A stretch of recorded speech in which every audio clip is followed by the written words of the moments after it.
Is CineBack really worth it though? The Canon R5C is notorious for its bad battery life. So after we've put a VND, a matte box, a monitor, a microphone, a cage, and everything else we need to shoot, how come I haven't solved that problem? Well, in today's video, I'm going to be solving the battery problem, and I'm going to be using the CineBack. Now, for those who don't know, the CineBack is an add-on for your small mirrorless cameras. They make a bunch of different versions. Mine's for the R5C specifically. They have R5 Mark II, R6 Mark II.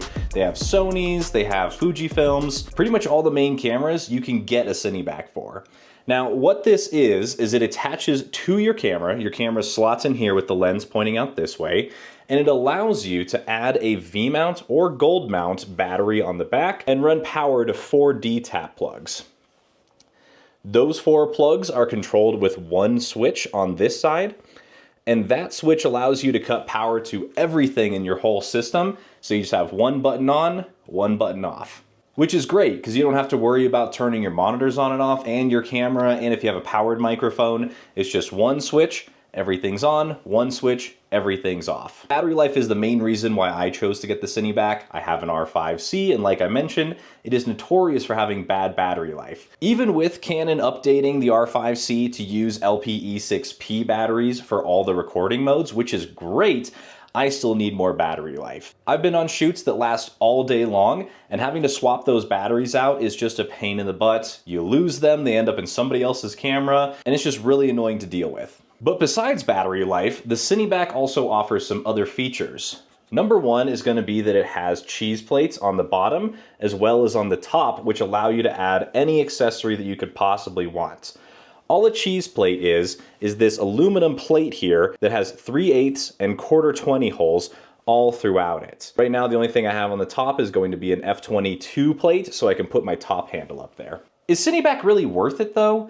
I mean, it sounds great in theory, but it does add a lot of bulk, and it's not exactly cheap. So in the real world, how does it fare? And do I recommend getting a CineBack for your system?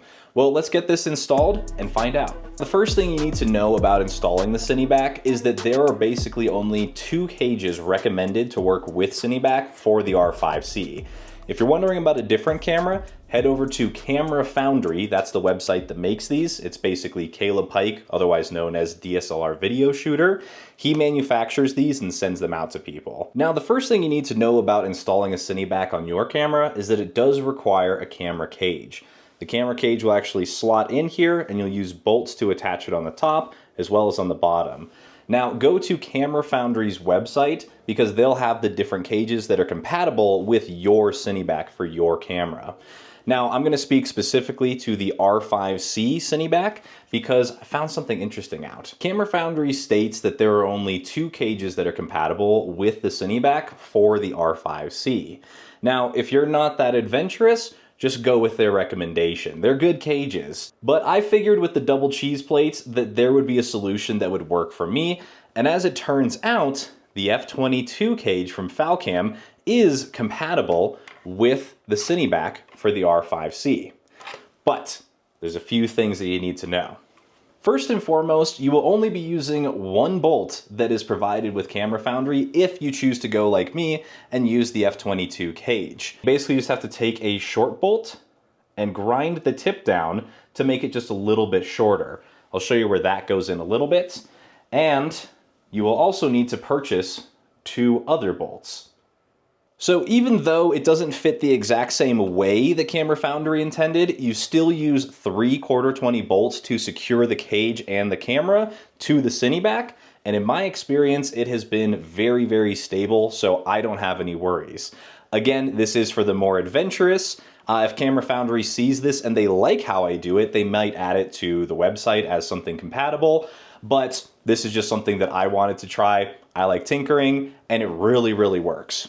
Now let's get it installed. Right off the bat, the first step is different from how Camera Foundry intends you to attach the CineBack to your cage. The first step is to remove the 1/4-20 that attaches your cage to your camera.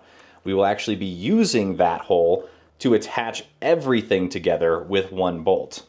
So once you have that 1/4-20 removed, go ahead and take your screen and unfold that.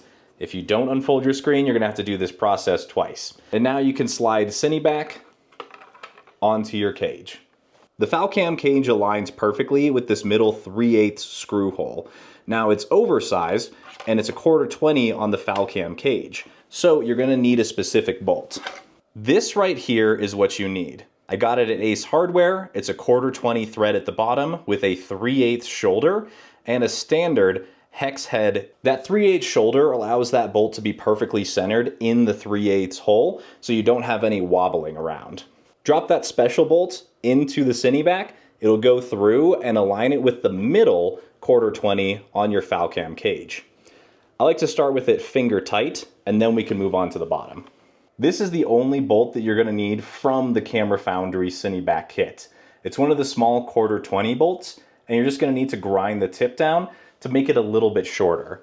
I like to start with this because it helps me align the cage before I put in the last bolt, which actually screws straight into the camera itself. I like to get that bolt just snug before putting the next bolt in. And the last bolt you're gonna need is this guy right here. Now, just like the other one that we had to grind off, the length of the bolt is not something that's just standard at a store. So you'll have to get one that's a little long and trim the tip just ever so slightly to make sure it's flush and so it's actually pinching all of the layers together. We take that, start it by finger, make sure we don't cross thread it.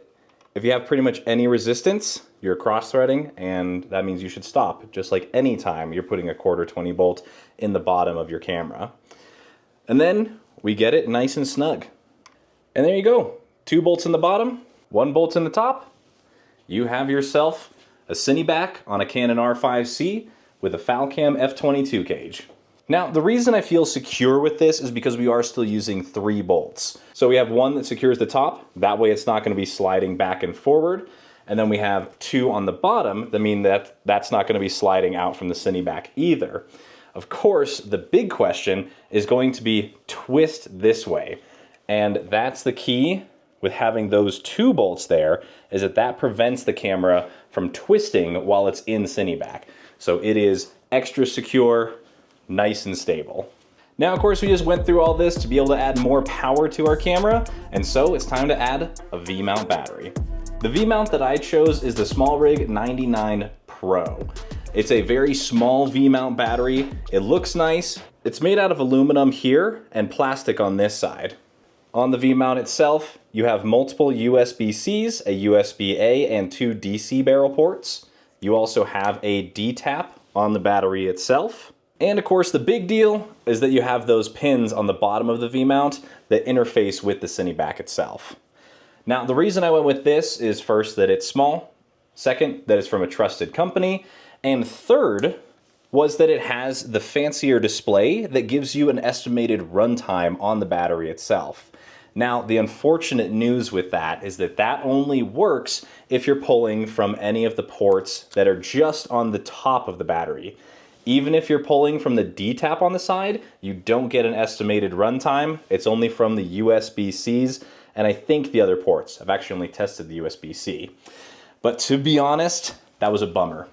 Figuring out that you got an awesome battery that can give you estimated runtime based off of how much power is being drawn and how much is left in the battery, but that it doesn't work when you plug it into a V-mount, I don't understand that. So SmallRig, if you're listening, I'm sure there must be a way to have that same sensor work when you plug it into a V-mount. That's why people buy V-mounts in the first place, is really, really important. Other than that, I've been really happy with this battery.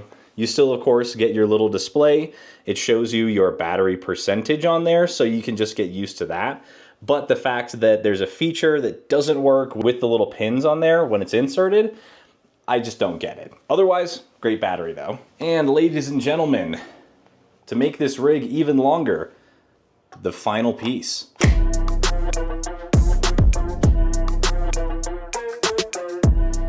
Yep, that sure is a long camera.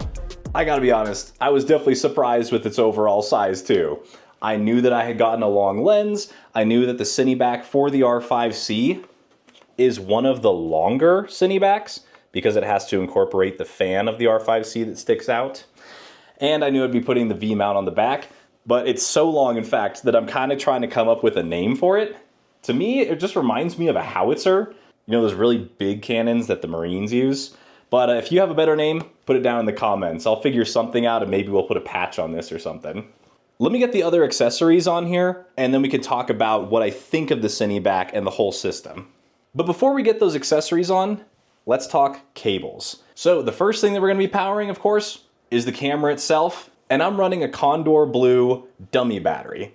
Start by putting the cable underneath here. It has this nice little loop to hold it in place, and then it just slides in. It even pushes a little cable flap that Canon has on the battery doors, and then wiggle it around, close your battery door, and then using a very nice feature, you can open up this door and stash your cables inside. Once you have your cable routing, just figure out which D-tap you want to plug it into, and there you go. The only other thing that I need to power is going to be my monitor, and for right now I'm running USB-C. So I have a Condor Blue D-tap to USB-C adapter, so you can put any USB-C to USB-C cable on here that you want. I just have this semi-good length one.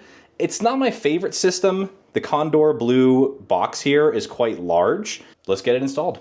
So I feed the USB-C all the way through the CineBack, and it comes out right above the screen. Then the Condor Blue box sits vertically at kind of an angle, so it goes like basically diagonally inside of the CineBack. You can then close your door, plug in the second D-tap, and now I have a USB cable that'll run up to the monitor. Let me get that installed. And there we have it. My USB-C cable comes up right here, just above the screen itself. Because of the length, I run it around the CineBack and up to my monitor. So those are the only two cables that come down, and I have a D-tap powered monitor. Moment of truth, make sure you flip your camera to on, because otherwise, of course, it won't turn on. Flip the switch, and now everything has power. We got the monitor, we have the camera. I'd say we're ready to film. Now this is a large setup and it's a heavy setup. That's probably one of my only cons that I have from using this for a few weeks, is that it is just large. Now the flip side of that coin is that you get a lot more stable footage from your camera. You basically have more weight to move, which means the micro jitters go away. And for me, because I have this really big 24-105 f2.8 lens that's quite heavy, the CineBack with the battery balances it out. So if I hold it right where this handle is, it has the tiniest little forward lean, which means it's very balanced. So holding it like this, I don't have to worry about pulling back and getting my forearms tired. Plus, because it's actually relatively thin still along this direction, it's very easy to twist and hold this way. So in the hands, because it is more balanced around where your hands go, it's very easy to move around and your wrists don't get as tired. Now, another benefit of the CineBack is that you still have access to your screen that comes with your camera. Now, this is handy if you need to change settings, if you still need to use your touch to focus button. Especially if I need to get a high shot, I can just flip this out and use it as if there was no CineBack without having to move my monitor at all. Is the screen going to be at risk of being broken now that it's exposed on the outside of the camera at all times? And the simple answer is probably not. Camera Foundry put these big bevels up at the top as well as along the bottom that stick out further than the screen itself. So if you're going to be bumping into anything, it's not going to hit your camera. Plus, like I just showed you, you can either have it screen out or screen facing in for maximum protection. So in conclusion, do I like the CineBack? Do I regret my purchase decision? I dig it. I dig it. I was expecting it to be heavy. I've actually been going to the gym. I didn't realize it was for this purpose. It was just generally to get stronger. But as it turns out, it worked perfectly because I have a very heavy camera to carry around. But even though it weighs more, it is now more balanced than without the CineBack. Overall, it's an easier camera to use. Plus, going on long shoot days where I just don't have to think about the battery, because I think it gets up to about 6 hours with this. Haven't done a full test, but that's my guess. Means that I can just turn the camera on when I get to set, film, leave it running, film. I just don't have to think about it. I don't lose any of my batteries. They don't end up in other people's cameras. It just works. After using the CineBack for a while, I really wouldn't go back to just a standard camera, unless of course I had to throw it on a gimbal that couldn't handle this, or if there was some rigging situation where I did need it to be a smaller form factor. So yes, I would recommend the CineBack. If you have battery issues, if you need a more balanced camera, or if you want to add other accessories, CineBack is definitely for you, and it is 100% for me. I like this thing a lot. I am so glad that Camera Foundry decided to make this, and if you're doing productions, I highly recommend it. Anyway, that's all I have for you today. Thank you so much for watching. Let me know if you have a CineBack or if you've tried CineBack. Let me know what questions you have, and I'll be able to answer those in the comments. Make sure to subscribe if you like stuff like this. I'll be doing many more reviews on all things cameras and a bunch of other topics as well. So thank you so much for watching, and as always, have a good one.